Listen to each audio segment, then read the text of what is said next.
Joe Yowza is king. Uli wah wah chicka chicki wah wah chicka chicki wah wah. Oh. No. Ah, la. No. Unite. There you go. I have never enjoyed anything in my life as much as I enjoy that performance. Also, what is going on, Bombad fam? We got a special episode to you today. It features the one and only Alden Diaz of Ahch-To Radio. We'll be really discussing and breaking down Palpatine and what Palpatine does in The Rise of Skywalker. Why is it significant? Why is Palpatine the cohesive glue that had held all of these trilogies together? So, yeah, there's actually a cross-posted episode on his page as well. So if you're a fan of Ahch-To Radio, or if you're not, you can definitely listen to the Bombadcast here, and then jump on over to Ahch-To Radio, subscribe, get some episodes downloaded, listen to his fantastic coverage of the Star Wars world and the Star Wars galaxy. He's got some amazing guests on his show. He actually let us in on a couple of ones that are coming up soon, and frankly, I am beyond excited to hear some opinions that are going to be coming from his show and some great coverage of this, universe.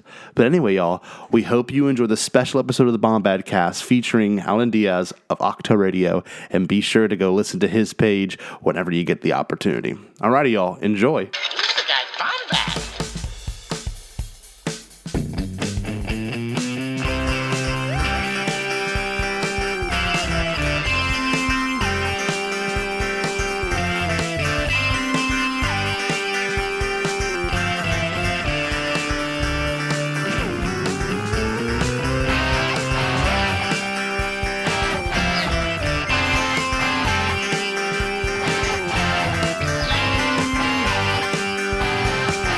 To the Bombadcast.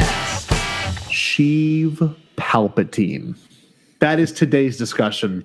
It was a lost discussion, and now it's been refound and better than ever. Truly, Sheev Palpatine. And Sheev Palpatine. Yes, a What's topic going on, once by the way? thought dead. Speaking Yes. out from the unknown reaches. In the voice of the late Emperor Palpatine. Yeah. And now here we are, raging forward from Mustafar, emo as hell, charging into Exegol with our sabers ignited, unafraid. We're ready, man. it's awesome. We're ready. We're ready to go, man. I mean, like, the dead what? speak. I want to. All bets are off. Yeah, the dead do speak. We speak, and we are dead. But the thing about this is, we wouldn't be in this position if it wasn't for the trailer that got us there. And plug, just on the part of everyone. But the trailer, the Rise of Skywalker trailer that we all saw at Celebration when we saw it On the same show was floor. kind of what. Well, it's what really triggered this new obsession of Palpatine again. Just the hint at it is what really blew everyone's minds. And, I think it was brought up in the Lost episode, but the Chewie We're Home was a huge moment, and we knew we were going to get something like that. Yeah. But Palpatine was another huge moment in a trailer reveal that we had no idea we were going to get that, like, at all. And I don't know, what was everyone's initial reactions? You've seen mine. So let's get that out of the way. I mean, it's obvious, but like, Alden, when you were in that showroom floor and in the heat of the moment, whenever the trailer finally ends, fades to black, and then you just hear the cackle, what bled through your mind instantaneously? My first thought was, I was surrounded by strangers. I was there completely by myself, but it was a communal experience. And I just remember looking like to my left and to my right and thinking, is anyone else completely shocked that JJ Mystery Box Abrams is giving us this up front in the teaser trailer? Like, what is he hiding if he considers this okay to market? Because he wouldn't even market. He didn't market Rey holding a lightsaber just to preserve the reveal. In Star Trek Into Darkness, he refused to reveal that he was using Khan. So what if willing to just put this out there? Like, what could there be? It was a perfect tease.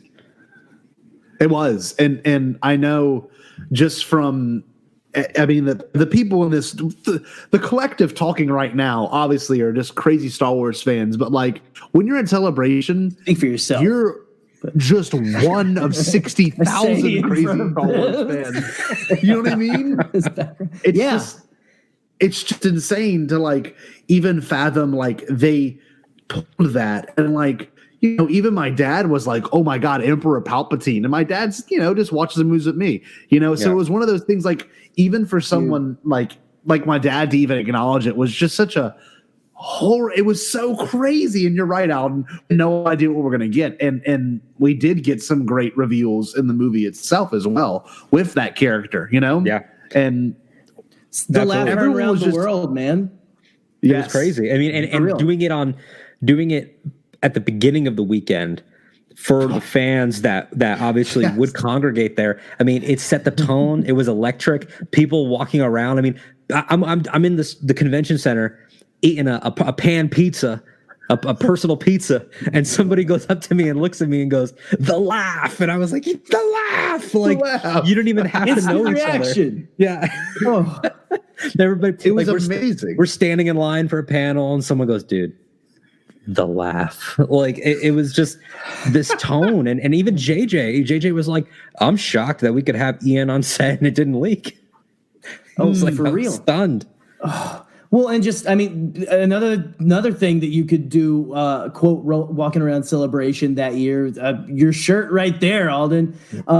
Roll it again. It's funny. The talk of the weekend. Dude, it's funny on our video that Scotty features a front and center in, man, is like, it's funny how many people are on there like, what'd that guy who came out on stage say? What'd he say? I have no idea. Why are they? And we're like, who was that old man? What's that? Who's that guy with the stuff? Who's that guy? It's Palps. You know, Palps has been a lounge singer for all the years that he's been hiding.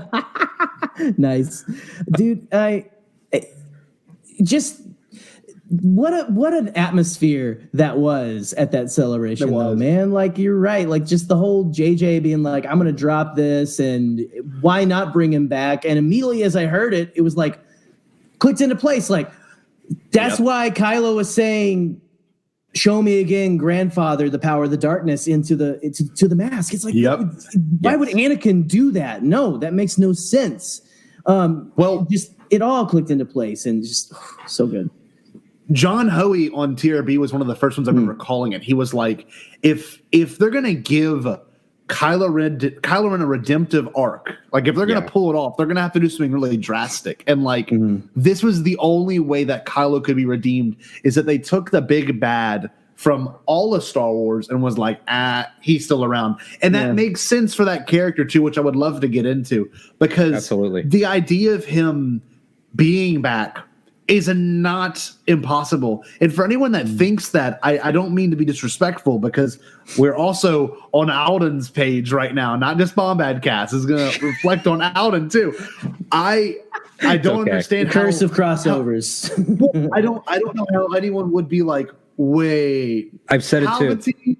It's what makes no sense. And also, how can you? I understand if you're talking about it from a perspective of screenwriting and setup, that maybe you're like, I would have preferred that they had teed it up more in 7 and 8. That's a script thing. But for you to say that in Star Wars it doesn't add up, dude. These are the same people that fanboy over Maul, and I do too. But Maul broke death in Star Wars. Yeah. It's in the same way that Gandalf becoming Gandalf the White breaks death in Lord of the Rings. Why? Well, the gods decided he needed to finish his mission. Well, here we go. Like, it's I've never thought about that way. That's so true. Like, Gandalf was a god who was immune to death because he had a purpose. Whereas here, it's an inversion, and it's evil isn't, or was, stamped out by Anakin. It doesn't undermine Anakin's arc like a lot of people think, but it's the idea that until this family goes all the way, and by the end they're all gone, all the Skywalkers are dead. It's like in Dark Knight Rises, when it's like, not everything, not yet. Like they had to lay it all out there. The last one had to sacrifice his life to resurrect the champion that would defeat him. Like, it was pure poetry. And how cool is it that Chewie were home? Like, you know, Scotty, you're saying that it was the inversion of that usually these trailers are a rousing, like, light side moment. And this this teed it up with the dark side. It was so interesting and very compelling. Just hit the fan, in terms of marketing as well, because like Chewie we're home, you're right. We're not only seeing the return of these good guys that were like, oh, the generation's getting passed from them to them. You got Leia, Han, you got Chewie, you got Luke, you got Lando. And I'm like, you know, it's missing somebody, because this same dude was the one that was from the prequels all the way to the original trilogy to the sequels now is just like, and that's in the thing Rebels and Clone Wars, like he's Rebels. I feel like we're crossing everything. over with now that this is podcasting for a second there. You said from the sequels to the prequels.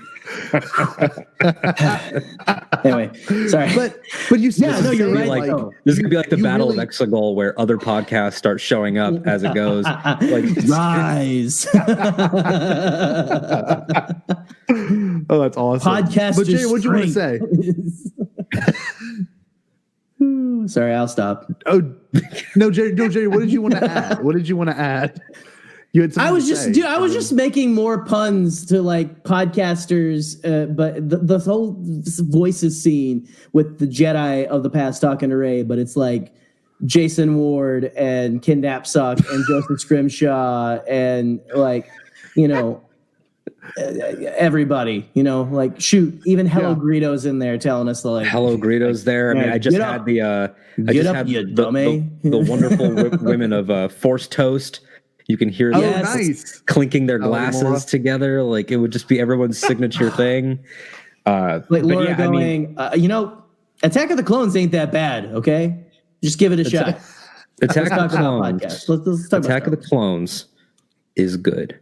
Yeah, it's part of Star Wars. I agree. And hey, it's got the part. It's got the part of Palps where he's looking off. When Palps is looking off, Trace. When Palps is looking off the balcony, and he's seeing the grand army he's created. That is one of those great moments, because you know in your head, oh my God, this is then going to be the stormtroopers, which will then now be the first order, the final order. So it's just like there's so many thematic things going on, and especially with that character, he's the connective tissue. He is the Phantom Menace. You know, he is the reason the Sith have revenge. You know, it's amazing. Well, he's the Empire striking back.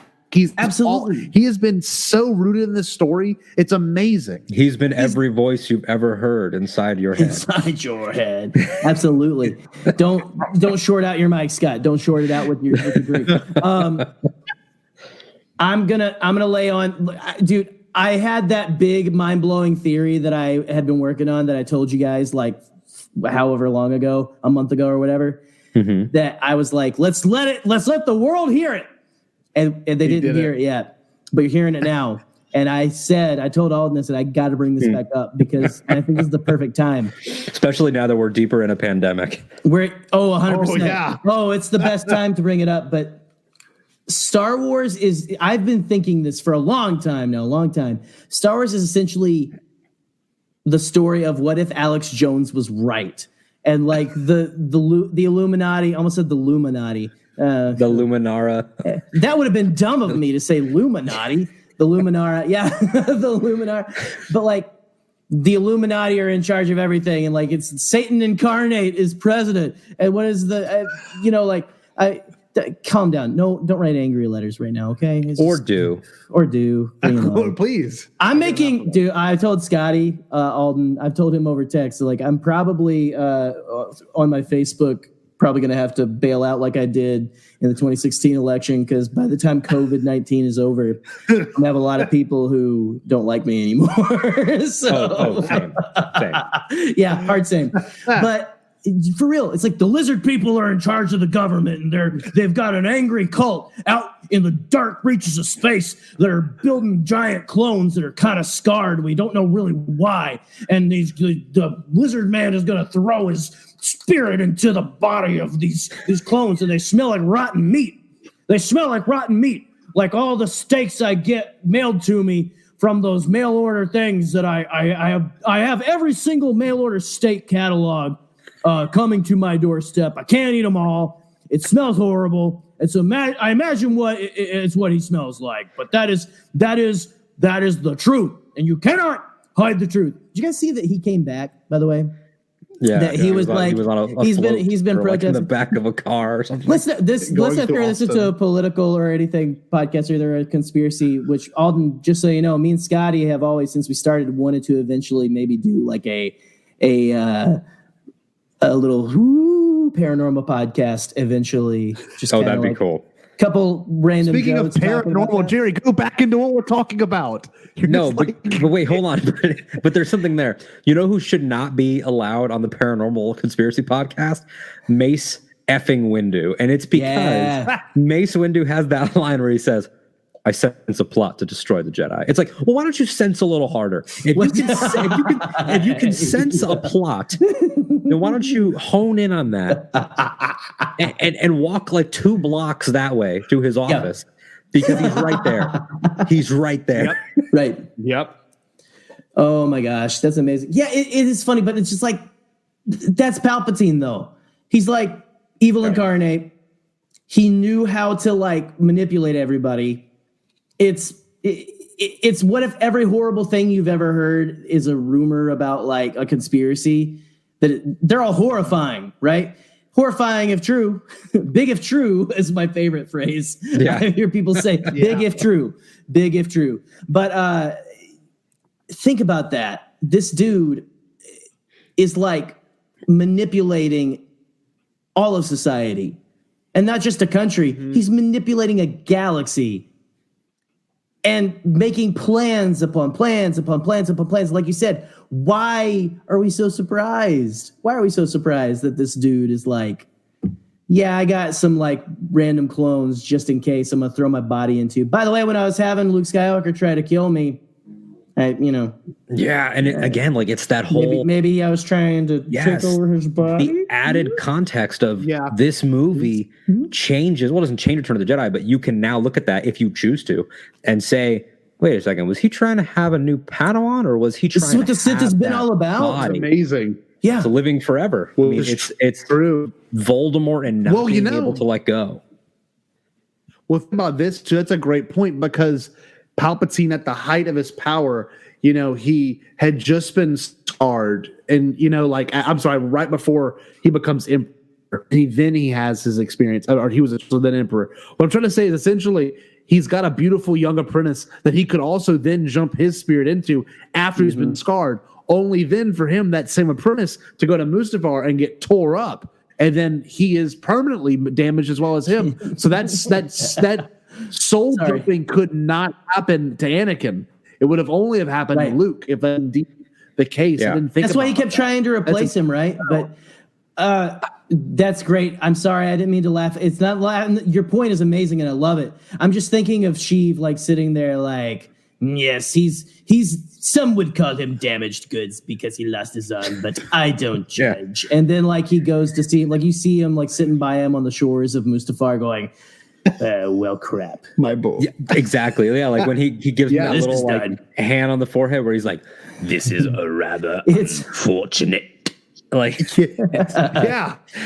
like the Office. He has like a confessional or whatever. Go ahead, Scotty.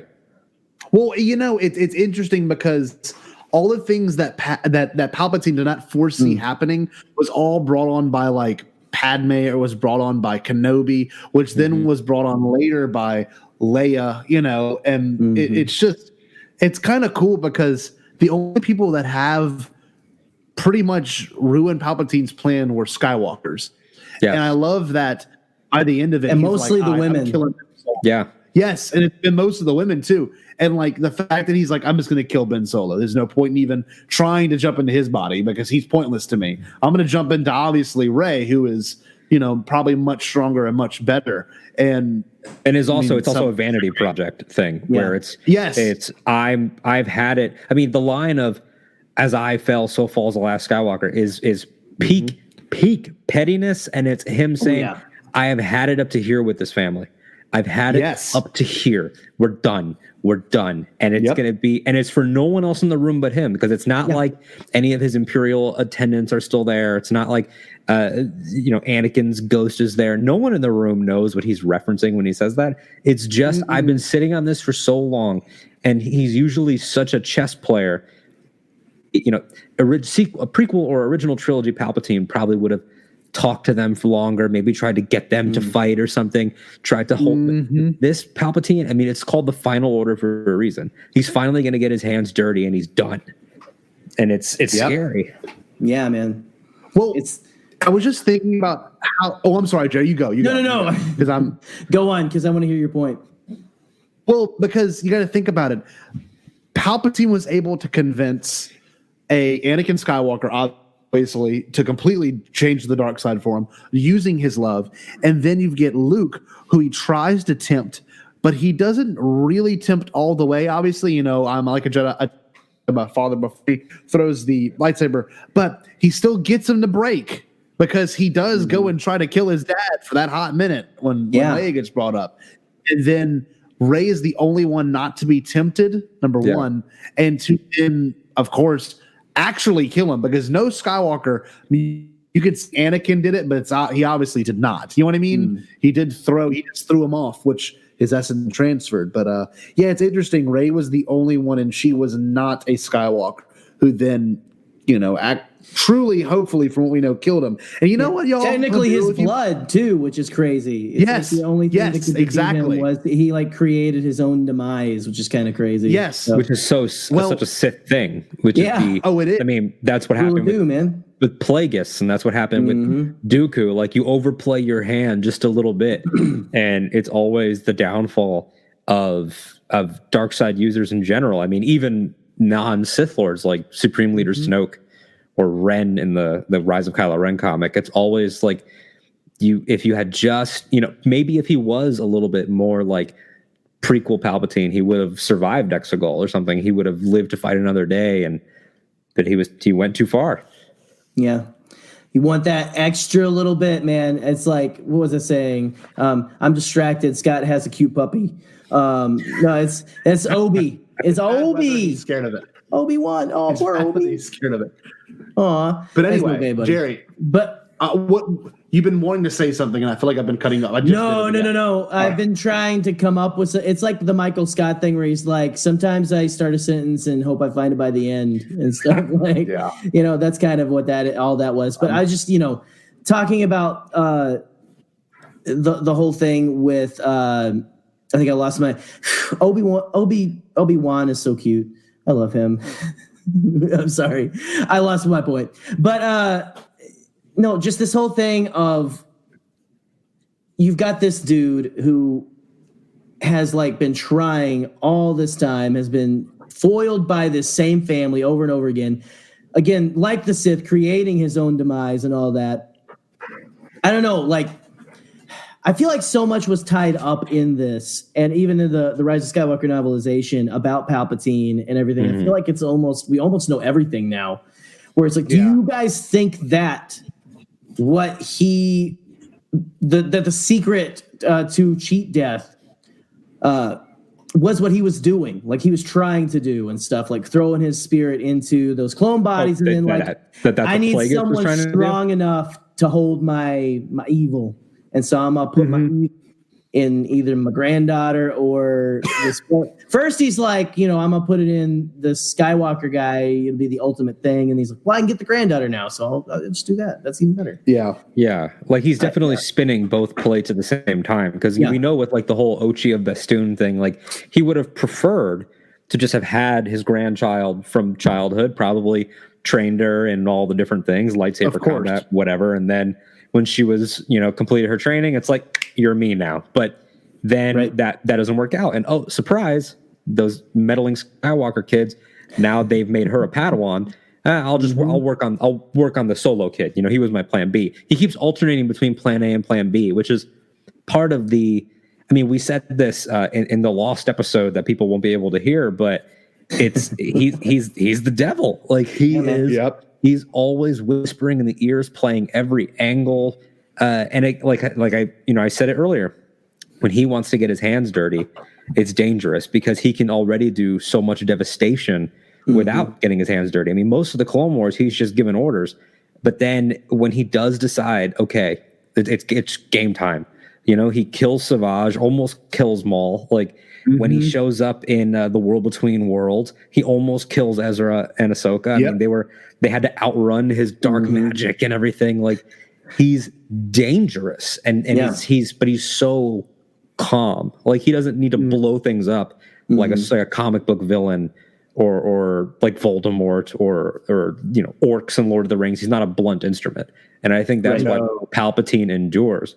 It's because he is George talking about politics, and now he's, you know, JJ basically talking about today's world where we have Nazis again. Surprise! Like we, you know, so it's like these things tend to come back, guys. Like we lest we forget that, like, you know, we can't just pretend like everything's okay now. Okay, we're in the future, so we're all good. I mean, look at what we're in the middle of. Not to get too real, you know, like whoever thought, I was just talking about that tomorrow, you know, like who thought we were ever going to be in something like this? But go ahead, Seth. Go ahead. Well, these characters are dealing with the traumas of the past wars, and that's this whole entire issue is the prequel trilogy is them setting up the war.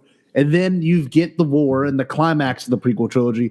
All of the original trilogy is the war. And then you're getting this weird outcome of the war. You get these kids that had parents that fought in the war, you know? I mean, like, it's so weird. Like, it's about pretty much the greatest generation. Then the next war is like the Korean.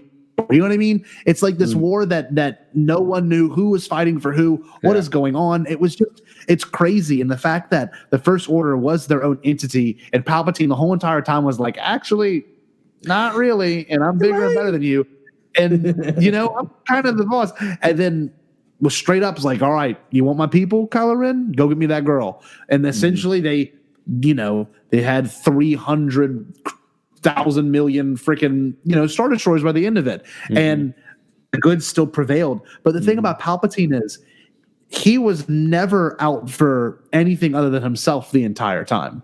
It's always for personal gain. He's not there to help anyone else. The fact that everyone usually gets screwed by the end of all of his dealings is what I love about Palpatine, because it's only him, you know? Yeah. And I think about, I'm sorry, but just building off of that real quick. I think about in the, you know, we're recording this, if you're listening to this after the fact, Clone Wars Season 7 might be done, but if you're listening to this around the time it comes out, we are into the season. But you think about that moment with Anakin in the Bad Batch where he kills Trench and he tells Trench, you know, I have no such weaknesses. Like Anakin still trying to convince himself, but that's coming from a place of I love my family. Maul loved his brother in his own way, and he did have weaknesses, and he died in the arms of his enemy, sad and hoping that someone would avenge them.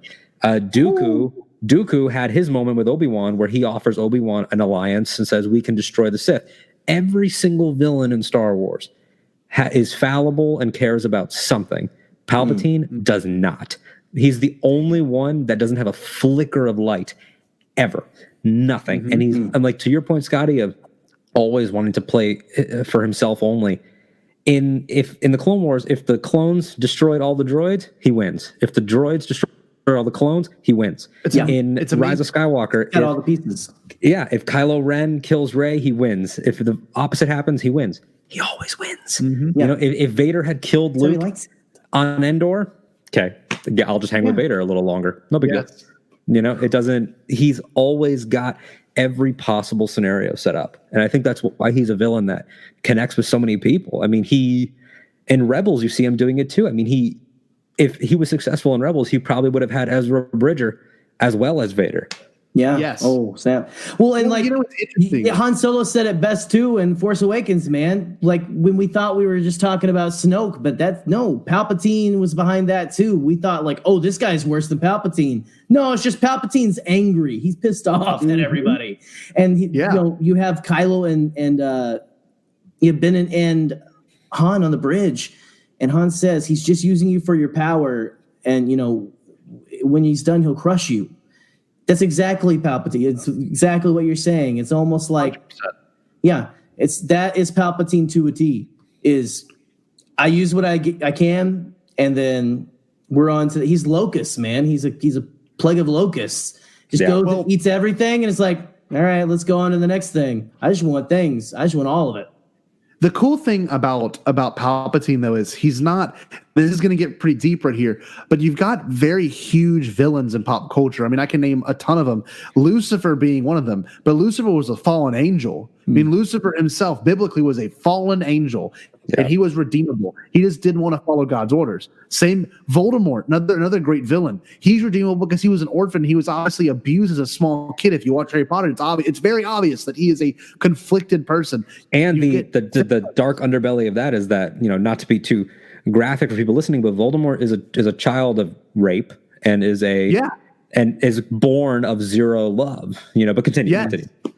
Well, you got Thanos who did his best. He had an opinion that was obviously very bold, but he saw he saw it for the betterment of people. And I'm trying to think of another big villain just off the top of my head. The shark in Jaws was just being a shark. He's just a shark.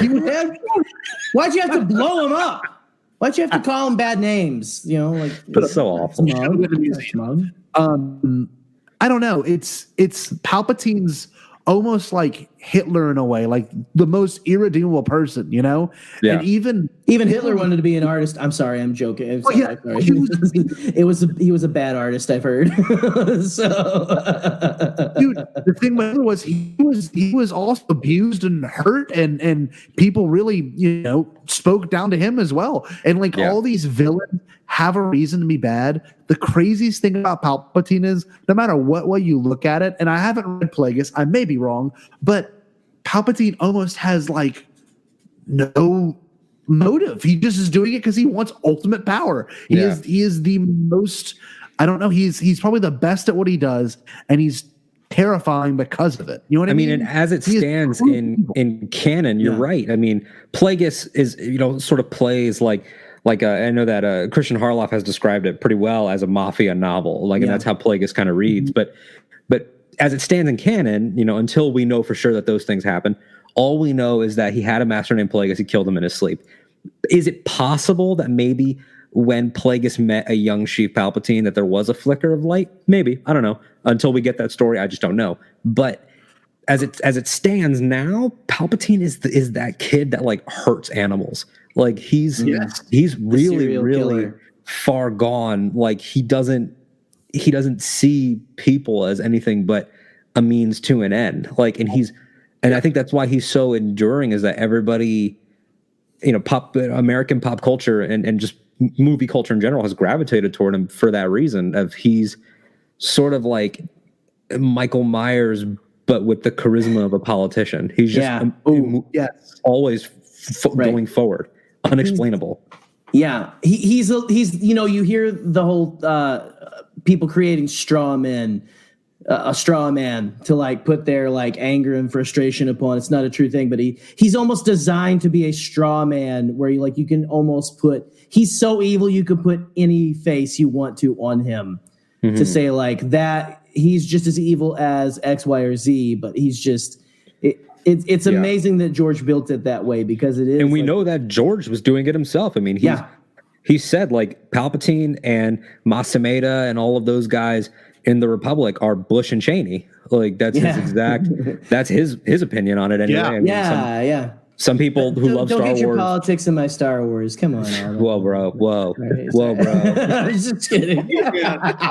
I'm gonna do the Obi-Wan hands up. What are you doing down there? Anyway, no, dude, it's 100% true. I mean, he's evil incarnate. He is all about the power. He's always been about that. He's always been about the plan upon plan upon plan upon plan. This dude he's not to be trifled with and stuff, and I mean, I don't know if we want to maybe talk about if they could have made it a little more clear throughout. I mean, again, you're talking about the script choice. That's a script choice to say they could have made it more. Really, all it would have taken was one beat. I saw somebody, and I really wish I would have written down their Twitter handle or something. It was a Twitter screenshot that I saw on Star Wars Reddit or something, and it was someone saying all you needed I mean, obviously they couldn't have known that Trevorrow was going to be out of the picture, but if they had the ability to, all you need to do is take Last Jedi exactly as is and just recut the ending just a little bit. You could still you could still have like, Tamiri Blagg, the broom boy and everything. Mm-hmm. But then if that movie ends with the laugh, that's all you need. Or like in my mind, if I'm Rian Johnson / JJ, I'm cutting from the Battle of Crate back to the Supremacy. I'm going to Snoke's, upper half on the ground, and I'm gonna like go into his eye or something, and then you hear the laugh or something like that. Just that's all you needed. It was just a little touch, and I know that there's a lot behind the scenes. Like Palpatine was an idea for 7 that they had on the table, and then we're like, maybe not. And so he had been in the conversation, but I do want to ask you guys, just because we only have each other for so long, because obviously we have lives. Contrary to popular belief, we are not. We're not losers, and we do have lives. But the sort of just the fun of Sheev Palpatine is just as valid because he's hilarious. He has charisma, he has style, and there are certain things that people have different opinions on. Like, I know that there are some people that don't think that Sheev should have ever had drawn a lightsaber. So do you like Sheev getting into the fray, and like, do you like Yoda versus Palpatine and all those moments too? Oh yeah. Well, no, Scotty, go ahead, because you were a child of the prequels and stuff. I think you guys. Am I correct in thinking you both are children of the prequels? I was 12 when Phantom Menace came out. So okay.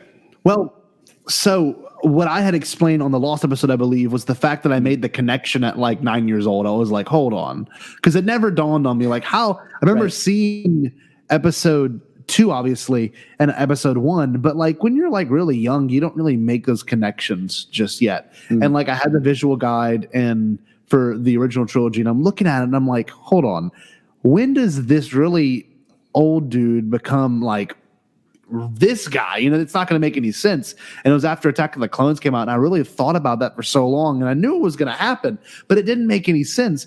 And like, of course, the fact that having a lightsaber, I didn't question it. It was an amazing moment, because who better to have a lightsaber in the lightsaber design? Don't even get me started. I had a small, like 1/6 scale lightsaber of that at one point. They had like Best Buy had those on sale. But anyway, back to what I was saying. That whole moment was like, of course he's gonna be a lightsaber wielder, and he doesn't do it that much, but like, him versus Mace Windu, super unexpected. Probably one of the more underrated duels.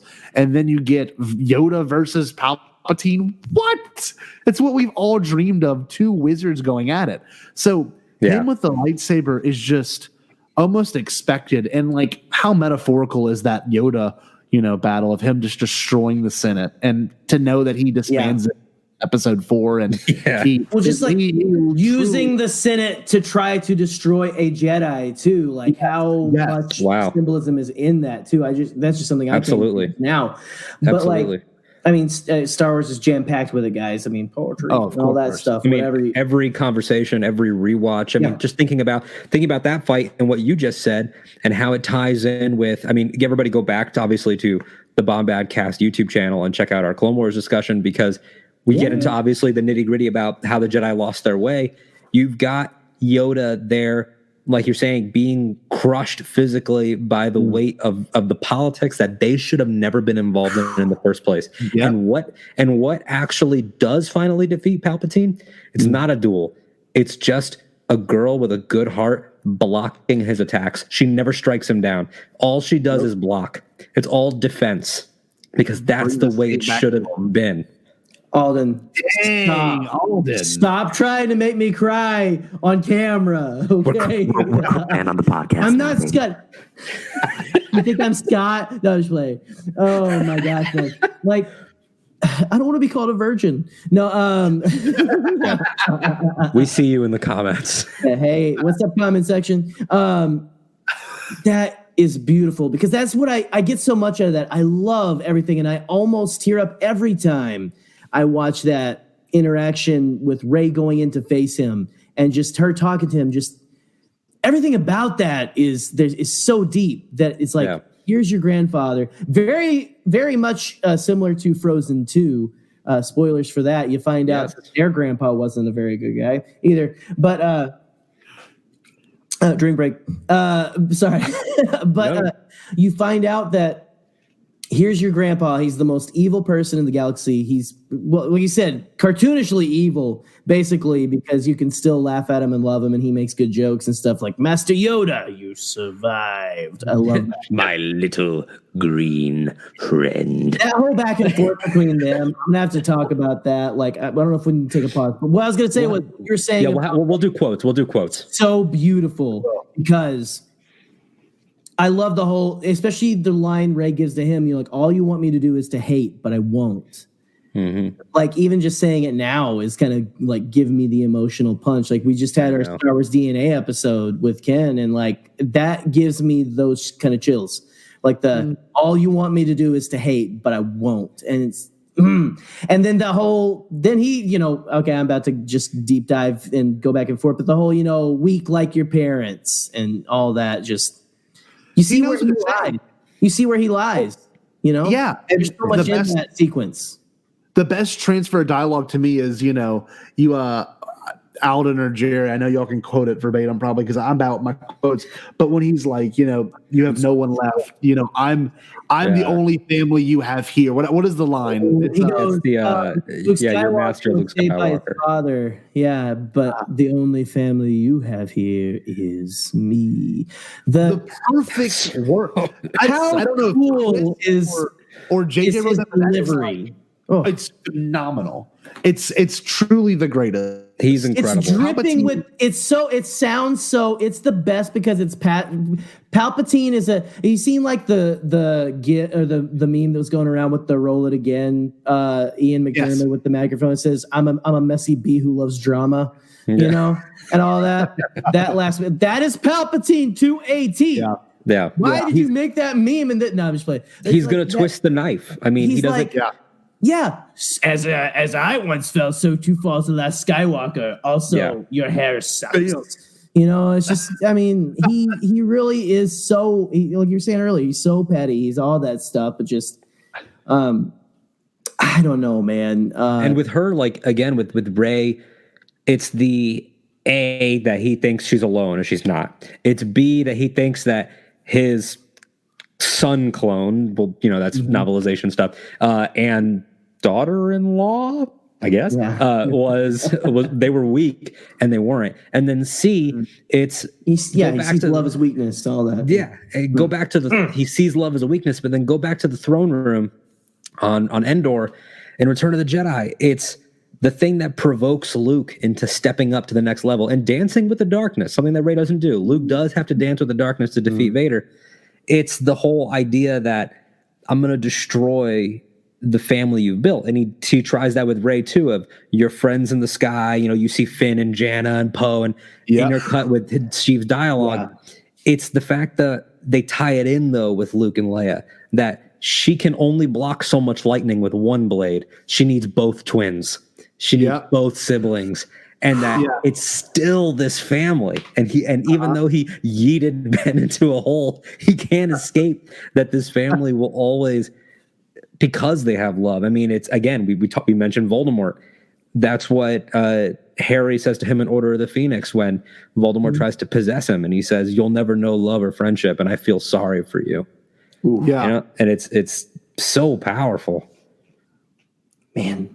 Moment of silence for that. You hit me. I forgot about that line from Harry Potter, man. Yeah. Oh, oof. I was like, I know. I had that moment where I was like, I'm gonna rewatch that now in quarantine. Well, I was gonna say when you're like talking about Rey needing both twins I'm like, well, I know what I'm doing after we record. I guess I'm not sleeping for a third night in a row. I don't know. We'll see. It's weird. You just gotta remember Palpatine as this character that, I don't know, he knows exactly what to say and he knows when to say it.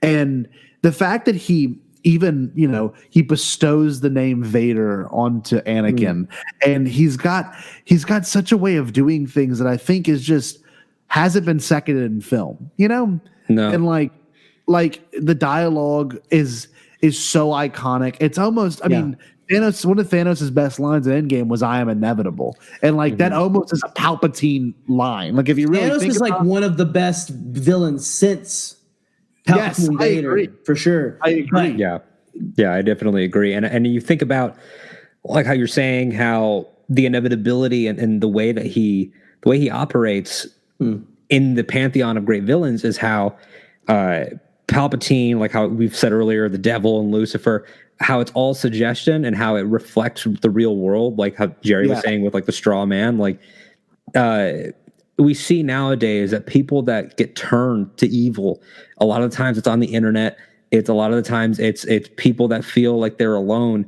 And you think about what does Zori say to Poe on Kijimi is they win by making you think you're alone. And Palpatine did that to Anakin. He tried to do it to Luke. He tried to do it to Rey. He did it to Maul. I mean, he raised Maul from childhood to just be a weapon. Like, I forgot about that. Now I'm really sad. He's just as much a victim. I mean, he's been doing this to everybody. I can't believe I'm saying that right now, but like, I know. He's tragic. Anyway. Only Dooku seems to be somewhat complicit in it, but what's interesting about Dooku is that Dooku makes a different mistake than everyone else to me, which is that, and like he tries to get Obi-Wan, like I said, to join him on Geonosis, where he's like, you know, Qui-Gon probably would have joined me, Obi-Wan, maybe you should too, because we could destroy the Sith. Yeah. You don't play a player, Dooku. Dooku tries to play a player. Yeah. Dooku tries to play a player, and that's why he ends up headless. Yeah. No, and you could tell, and I know like it's a big thing on like I've not really watched it all the way through, but you know, Red Letter Media, I think, are the guys who go like, why didn't he say anything or something, whatever that Plinkett guy is. Yeah. But like, you got to think like he wanted to be Palpatine. Like he really wanted, he thought he could take the top spot. Yeah, right. And that's what Ki-Adi-Mundi says of, you know, he's a political idealist, not a murderer. You know, and they knew that Dooku was sort of like, he was trying to come in there like an evil Bernie Sanders trying to roll in and just be like, we're gonna separate from the Republic and we're gonna come in. Oh my gosh! Like you just made the best mashup in my head, Alden. I want to get Bernie in a cape with a curved lightsaber hilt. Like that's all Dooku was. And honestly, if Qui-Gon had been alive, Qui-Gon's death is everything Palpatine needs, because he was the only one that could have foreseen this. Yeah. Like if Mace is saying, I sense a plot to destroy the Jedi, if Qui-Gon was there, Qui-Gon would have been like, yeah, I'll bet you $100 I know who it is. Like, yeah. Qui-Gon would have been like, we're going to the Chancellor's office now. Yeah. And we're going to blow it up from space. And why do you think that? I mean, it gives me, honestly, like Phantom Menace is my least favorite of these saga films. I still love it, of course, but my favorite moment in Phantom Menace, aside from Shmi Skywalker telling Anakin, don't look back, where I cry, it's the one cut to Ian McDermott's face at Qui-Gon's funeral. Because when they show Palpatine at the funeral, like, first of all, how dare you attend that funeral? I mean, it disgusts me. But it's the idea that Palpatine is standing there like, one down. Like, and just the blankness on his face, the blank stare that he's got is just like, you can tell he's like stifling back a laugh or something. Like it was he opened the bag of chips. So much. Oh, Yoda, hold me.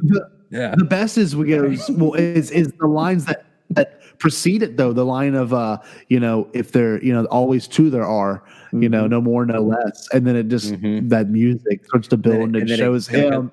So which one was destroyed? The master, or the apprentice. The apprentice. Yeah. Subtle, George. Subtle. No, that's awesome. So good. It's awesome. And then who was it? Close up. Yeah, Palpatine does a lean in, like that's almost very Office-like. Honestly, I'm sorry, I'm making so many Office. No, they should they should. Who was it? A gym zoom. Yeah, it's like the part where they're doing the health insurance coverage. It's like anal fissures. No one has that, and it closes up on Kevin like someone does. That was the Palpatine moment right there. Who was it? The Master or the Apprentice? someone is. Yeah. Yeah. Then they do a cutaway, like to Palpatine sitting there, like, for a second I thought they had me, but they didn't. Luckily, I know the director. Yeah. He goes straight meta. And when Scotty touched on it there with the moments around that, that's also when you get some of the Palpatine lines. I know we wanted to talk about his dialogue of, that's where you get we'll be watching your career with great interest. Creepy. What are the lines that stick out to you across all of Star Wars that are your favorite Sheev lines? I literally just pulled some up. I'm like looking at them right now. I can give you literally 2 from the Rise of Skywalker. It's so good. Yeah. Oh, his dialogue in Rise of Skywalker is straight fire. That's so good. Jared, I want you to bring up the one you always bring up. So don't fail to bring. Don't let me down. I won't. I really want to talk about that Yoda and Palpatine like banter before. Go on. The one I love is the life force of your bond, a dyad in the force, a power like life itself, unseen for generations, and now the power of 2 restores the one true emperor. And he just sucks it up. At that part, there should have been a. It's like he wrecks them and then wrecks him again and then kills him. He's like, I'm just suck him. And then he becomes prom night Palpatine. He just is like, and then he does the Palpatine thing where he's like, he does the little turn. Yes. It's awesome. Yeah, my faithful. Yeah, links you have made. I love the idea that like in the fog of his transformation, he had 2 cultists so ready to do an outfit change. They run in and they're like, here you go. I've never heard it put like that. I like to think that there is a dark side power that is literally like force tailoring or something. It's like when like a bad guy on a Disney movie, like I got the magic ball or whatever, and now I've got fancy outfit. Yeah. Woo, look at me. I'm gonna go on a night on the town. That's what it's totally that. He's like, I'm coming back and I'm gonna look good. I'm not going to be wearing this. Red has always been my color. Parallels his outfit in Revenge of the Sith too a little bit. That vibrant red he has in Revenge of the Sith. It's like a rebirth. Think about it. It's like a callback, man. That's so good. Yeah, it's like a rebirth. Well, the next line from real quick, more on the shirt. What's the pattern on the red shirt? Have we been able to like pause? I've got the full section like really like. Yeah. You got to send me a screenshot from the 4K. There's a good shot of him just like in his GQ photo shoot and that whole get up, in the documentary that was fantastic. So, it's the line that says, "Do not fear their feeble attack, my faithful. Nothing will stop the return of the Sith." And the fact that they say "return of the Sith" is really kind of cool too. Oh, yeah, it's a nice inversion. Yeah, and then.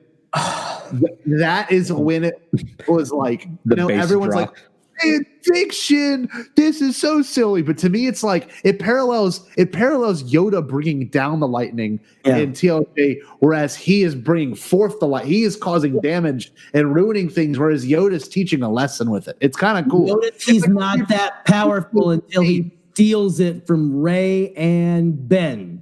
Mm-hmm. Also true. Rey and Ben are the power, and so sorry. And the dyad. I mean, they're establishing the rules as the film goes. So, like, who is anyone in the fandom to say it's not how a dyad works? Well, guess what? We don't know. So we didn't know before this. Yeah. But what are some more Palpatine? How you didn't even know the word dyad was a word before Rise of Skywalker? Honestly, I mean, come on. Honestly, it was apparently a very known.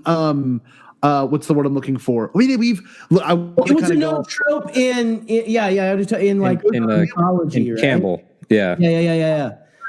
But you got to think, it's been set up so long, and I don't care what anyone says, but everyone says it's dual protagonists. Since The Force Awakens, they're like, this is the two. Yeah, even JJ. Mm-hmm. This is LJ perfects it, and then Rise of Skywalker finalizes it. It's like these two are yin to yang. I'm pretty sure that was the first comparison ever made about these characters, that they were yin and yang. Right. He says that, didn't he? And the fact that Palpatine is the first to like truly vocalize and like, oh my God, you are two parts of the same force bond, you know? I can now benefit from you. And obviously unexpected. And what does he do? Sucks out their life force. He's like, all right, this is how I deal with it. He's a great improv artist where he can see a new piece of information and adapt on the fly. I mean, like we touched on this in the recording, people won't ever be able to hear it in the Mace Windu duel, how Mace has him at the edge of his blade and could take him out with one little thrust. And he sees Anakin enter the room, and that's when he's I'm too weak. Like he's the ultimate opportunist. Don't kill me. Yeah, it's so whiny. It's funny. Oh man, I love how Ian plays Palpatine so over the top. He's brilliant. When he's Chancellor Palpatine, Senator Palpatine, when he's I'm the good, kindly politician. Oh, I understand you, Anakin. I don't think they do. By the way, shout out to the Lego Droid Tales. If you haven't watched that, hilariously plays Palpatine in the prequels. Like he can't he has like the head like in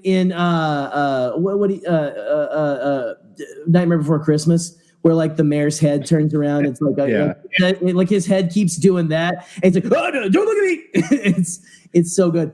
But like, yeah, you're so right. It's so good. And if I can real quick, if we're going back on, we got to get some more favorite lines. Scotty, I don't know if you have any more or whatever, but if I can real quick, just talk about that glorious sequence. You know what? I think I've said some things about how there's some really funny things in Star Wars that are the funniest thing in Star Wars, but Yoda is the best comedian in Star Wars.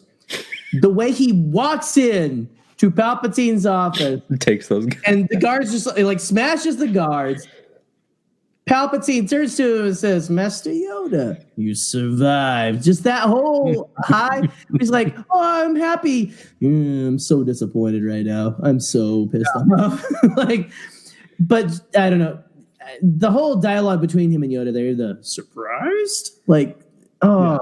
Everything there is just so good. I love the delivery of that kind of stuff, man.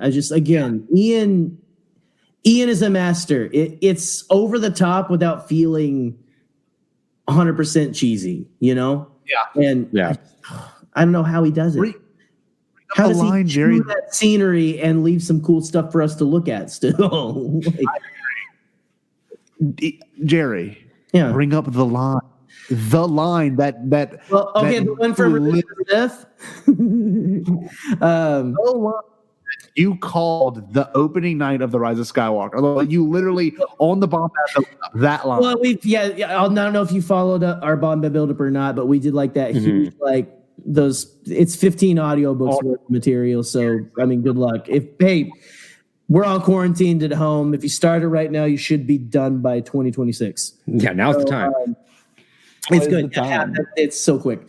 But one thing I kept bringing up, because we really tried to focus on what's Palpatine's thread through this. How does he connect? And something that has always stuck out to me, not even just during that, is the line to Anakin in everybody's favorite scene. Even if you don't like the prequels, you like the scene in the Opera House where he tells the tragedy of Darth Plagueis the Wise. The line of when he's like, he knows he's got Anakin, hook, line, and sinker. And he drops the line, the dark side of the Force is a pathway to many abilities some consider to be unnatural. The whole time. And it's kind of like awesome that me and JJ think the same, I think, because I remember him in the line, like, the lines always stood out to me. And like, thank you, JJ. Thank you. Where he says in the documentary, it's the greatest setup of all time. That it just sits there. It just sat there for over 10 years. That I saw that get a lot of eye rolls too. Like, oh, okay, it's a prequel line. I get it. Ham fist, blah blah. Like, no, listen to it. And also the line. True. Palpatine's mistake is that he perceives the young man standing in front of him, Ben, just as easy and gullible as the young man he had. He even says, like, you're going to become what your grandfather could not. He thinks they're the same. Yep. He's like, look at you, your dumb confidence, your stupid long hair, you're the same. And same. Yes, yeah, all of it. Oh, and just I don't know, the delivery in Rise of Skywalker is beautiful too, where it's just like I don't know. I know exactly how it starts. And he said, hold on, I got it right here. It was the opening line of the whole thing. At last, Snoke trained you well. And then Kylo Ren, I killed Snoke. I'll kill you, my boy. Oh, I love that. His voice was so cool in Rise of Skywalker. It was awesome. Then that next line was where is it? I have died before. The dark side of the Force is a pathway of many abilities, some considered to be unnatural. It's just like I lost it. And I was clapping. Natural. Well, Jerry had called it on that episode. I don't know if he didn't really explain that, but he called it verbatim. He goes, "Oh, when he shows back up and they mention how he's still alive, he's gonna say that line." And I'm like, I didn't call that. I don't think I called that he would say it exactly. I'm gonna go listen. I thought that was to me that was the reason he was back. I'm like, why are we surprised he's coming back? That's why I'm like, why do you think that's such a throwaway? Like, oh, he's just trying to say, look, I watched the prequels. No, like that line has always had so much to me. We're not talking about space wizards and we're talking space magic. It's black magic, man. This is like sick, twisted. And it's show how dark and weird it gets. And I love how goth Exegol is and how it all feels. Just the tanks and the science and just how it's just everyone has a lighter on Exegol. It's perfect. But there was a stadium full of fans too, man. I mean, when he drops the bass, all the cultists are like headbanging. But it's also there's this idea that like JJ has said in interviews, if they had not done Palpatine and it was new threat or more Kylo, whatever, it couldn't have been a new threat. It would have been a lopsided 2/3 of the trilogies. Yeah, of all 9 would have felt like one unified thing. Like Palpatine is as much the constant threat as he is the constant unifier for the entire thing. I mean, even Rebels, like one of the lines that I was going to bring up is, it's not really a line. It's just, it was so surreal. I mean, Sam Witwer does an incredible Palpatine. Like, it's incredible. Oh, yeah. But having Ian back for season 4 was so special because he got to hear that iconic voice say, Ezra Bridger and Ahsoka Tano. It was so killer. Ahsoka Tano. I know how to say it. I'm just being a dick. I'm going to mispronounce your name. Yeah, that my probably favorite Palpatine line ever is Return of the Jedi, where he goes, "Young fool, only now at the end do you understand." It's so yes, it's so good. Oh, it's so good. It's like that. That's Palpatine, man. That's that messy bee who loves the drama, man. He's like, I've got you right where I want you. Your dad is my lackey. Woo! Here we go. Yeah. You know, it's like, I've done it. I've won. After I kill this dude, it's done. Mm-hmm. I don't know, and I love that too about him, that he can foresee almost everything except the power of love, except the influence that friendship and loved ones have. And it's cheesy and crazy. I know it's like, it's a Hallmark moment, but for real, but it is, because that's Shakespeare. I mean, it's true, and it's always what villains in real life and in culture. It's something they can't understand. It's always that. And I had a conversation with my buddy Matt. Shout out to Matt, at Matt of Steel 57 on Twitter, a good buddy of mine. And we were talking about Palpatine in regards to the Charles Soule like Vader run, where the novelization of Rise of Skywalker and the Charles Soule Vader run kind of work together, because we see how Palpatine never fully trusted Vader. He never thought that he always was kind of like, could you turn on me? Like, you saw that he had And even in Kieran Gillen's Vader run, he always had side projects and little things.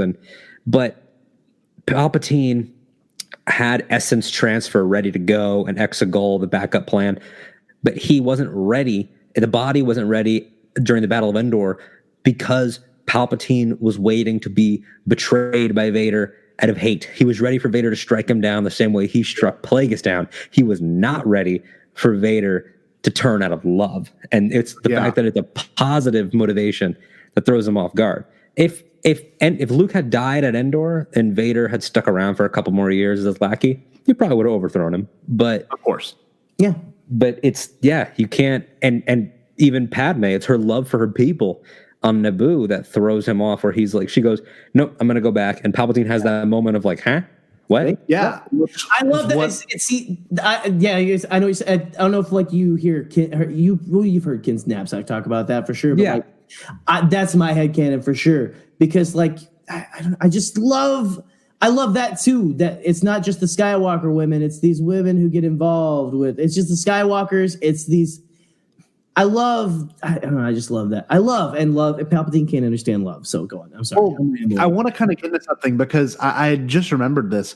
I was listening to the commentary on Jerry and I share a digital Movies Anywhere account, so we get to watch. He has the 4K. He's sending us chill money, Disney. So we're it's mutual. Yeah, it's chill money. Shilling for Sheev, baby. Shilling for Sheev. Yeah, baby. I was listening to the commentary of Revenge of the Sith, and Rick McCallum, and I don't know if this is still canon, but he straight up confirms he's like, this scene between Anakin and Palpatine pretty much explains how Anakin was made. I was like, it's always been the hypothesis, but the first time my wife watched it, she turns to me and goes, oh, so that's how Anakin was made? I was like, I didn't get that on my first time. How did you get that? Yeah. Good for you. But it's interesting to think that, let's say the schemer out-schemed the original schemer, being Plagueis. Mm-hmm. So Plagueis, how cool would this be? Now this is kind of fan theory-ish, but if Plagueis created Anakin out of spite to then have Anakin overthrow Palpatine later, you know what I mean? Like a contingency. Palpatine only knows hate, and for Anakin to be born out of nothing, immaculate conception, really. Yeah.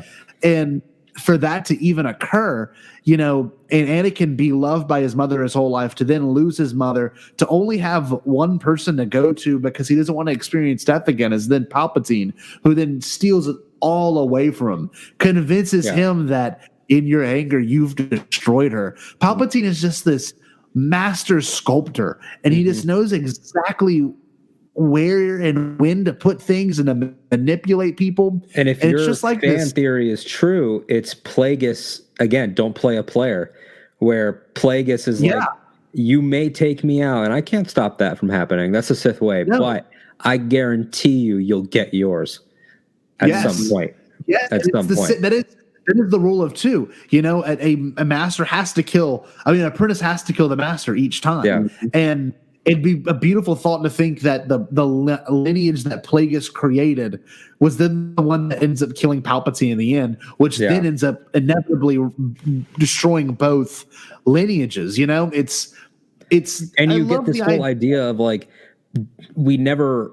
I've never had a conversation with any other fans about this aspect of it. Is we've all generally accepted that Plagueis probably, and Lucasfilm won't confirm, and that's and maybe one day they will. They've said outright that Charles Soule's run is not supposed to be a confirmation with that panel that that went viral, and that's fine. Rick gets her back, though. Just saying. Yeah. but it's the whole idea of why Shmi. Why somebody that what was it? Did he leave it to when you use that ability to influence the midichlorians to create life? Do they decide, or do you decide? Yeah, did he pick this young slave woman who is so pure of heart that it would have caused this domino effect? Because Shmi instilled in him the lessons of the biggest problem in the galaxy is that no one helps each other. Oh, yeah. And things like that. That's her idea. He says, "Mom, you always say." So it's almost like this irony of you guys, if you were going to impregnate someone, you should have impregnated someone worse because you picked the worst possible person. You picked You're trying to go for the person next door and just like missed. Like, yeah, you picked an amazing woman like to mother this child. And I know that in our original recording of this conversation, like my whole thing, kind of spinning off of yours, was that what if Anakin was created for Plagueis to essence transfer into, but Palpatine took him out in his sleep before he was able to do it, which Ray Carson's novelization does say Plagueis couldn't complete his transfer and everything, and sort of gets into that a little bit. But it's like, what if Shmi was going to give birth to Darth Plagueis or something like that? Like he was going to throw evidence. Then Palpatine's like, I don't want to be a dad. I don't want to be a dad. I don't want to raise him. I don't want to pay child support because I'm evil. Just for evil's sake, so I'm just gonna kill him. It's crazy. This character, it's amazing. It is amazing.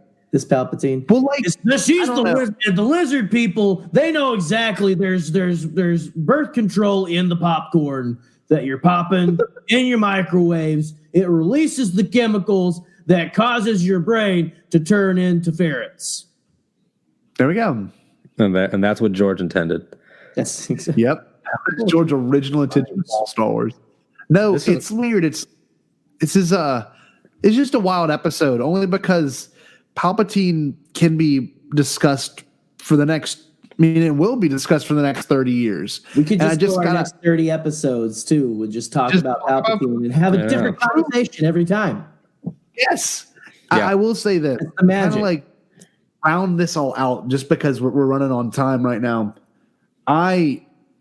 I love this character. I've always have. I have action figures of Palpatine. Not any, like as a kid, I had them. You know, I had the Lego figure came with the Imperial shuttle. Like, I love this dude, and it's not because I love evil people. You know, I mean, we all like a villain. Sure. Everyone likes a villain, but it's just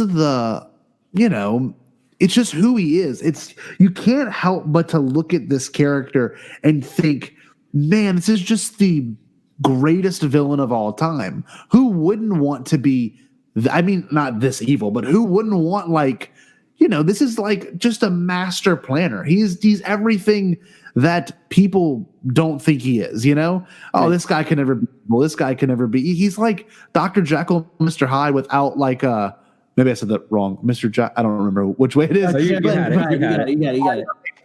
But like I don't know. He's so intriguing, and he always will be. And for any fan, if you hear that voice, if you know Star Wars, you'd be like, "Wow, Palpatine!" And no matter what. So I love him. I really do love that character. Everybody's favorite fascist, man. Is Palpatine. Absolutely. If I have to choose my fascists, right? I choose Palpatine. That's the only one you can like. It's law. It's in the Geneva Convention, I think. But yeah, anyway. Well, good. There goes all our listeners. So, and I guess sorry, Alden. Bye, guys. Bye, everyone. Thanks for all the support. It's been fun. No, this was such a good conversation, you guys, and I'm so glad we got to do it again and do this crossover and just dive into this character. And again, like, down the line, we'll do a Palps part 2 and we'll speculate or maybe like a what if origin episode or something, because this guy, he's so rich with potential. I mean, there's so many different.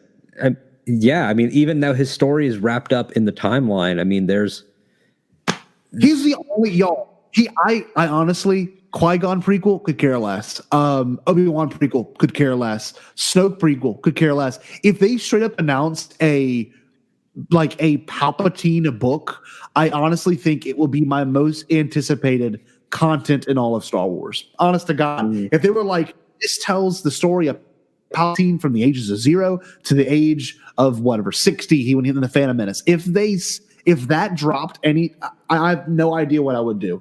I honestly would find some way to get a hold of that book early and just like, I don't know. I think that'd be the greatest piece of Star Wars material ever. Truly. Just give us more Sheev, man. I can't wait for Rise of Skywalker Part 2, to see, like, how he comes back. No, man, for real. I mean, any more of this stuff that you can give me, like give me another, like Plagueis, Darth Plagueis is a great novel. Give me more of that. Give me all the Sheev you can give me, man. You gave us a lot of answers, but keep them coming, man. Let's see how far can the dark side go? How was it? Where does this pathway that leads to abilities some consider unnatural? Like how unnatural? I think that's what that was like the drum I was banging before Rise of Skywalker came out and the Bombad buildup was how unnatural can it get? Yeah. Like how, man, how dark can they go? What's the weirdness? What is the unholy thing that they are trying to do to gain power?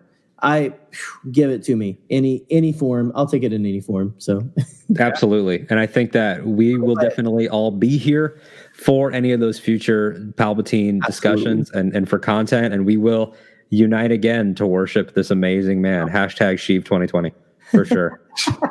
Absolutely. Shilling for Sheev from day one, from 70, from not 77, from 80 all the way to 2020. The best. The best of the best. 40 years of Sheev. That should be the title of the episode. Just write in Palpatine on your back. I'm just kidding. He's not kidding. He's not kidding. No, yeah, I'm not. Well, thank you guys again, man, for doing this to both of you. This was a lot of fun. Hey, man, thanks for coming on again. I'm glad we finally get to have this conversation, man. So absolutely. That's it for this week's episode. We really hope you enjoyed that and had a really good time listening. Please go check out Alden Diaz at the Ahch-To Radio. He can be found on Spotify, Apple Podcast, Anchor FM. Go give it a listen. He's got some great guests. He recently had Alex Damon on. He had Joseph Scrimshaw on. And I guess he's having us on right now as well. But anyway, y'all, please remember to stay tuned for all things Bombadcast. We've got some really awesome things in the works, and I'm not even kidding. We've got some pretty fantastic announcements coming soon, so we are super stoked for everyone to hear that. So maybe in about a week from now, you might hear some really awesome things happening. That's all I'm going to tell you. It's all about the hint I'm going to give you. But yeah, make sure you go on TeePublic and get a shirt from us.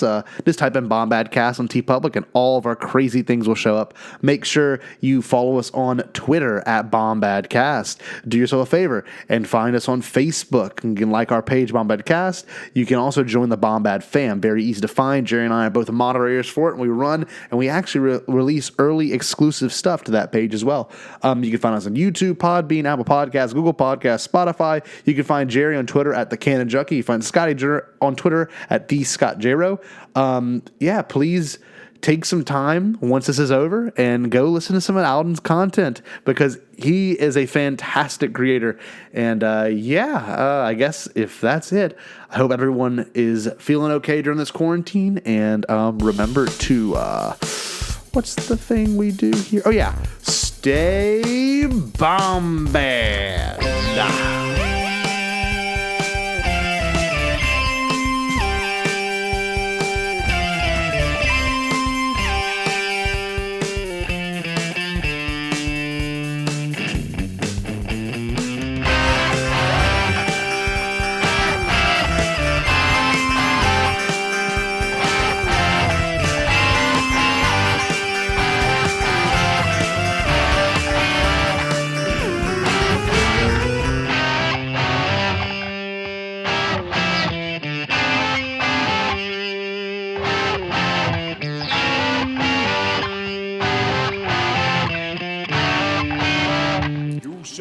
All Bombad.